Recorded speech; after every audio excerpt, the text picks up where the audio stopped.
প্রিয় বন্ধুরা, দেখেন আমাদের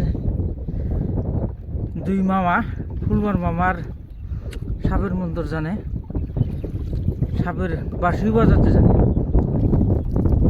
বাঁশের বা সাপের যেটা বাঁশি সেটা লাগে না, এমনি বাঁশি বাজাতে জানে।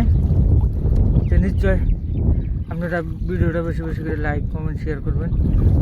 আপনারা কই না আপনারা লাইক শেয়ার করেন, কিন্তু আপনাদের যদি ভালো লাগে তাহলে লাইক শেয়ার করবেন। কিন্তু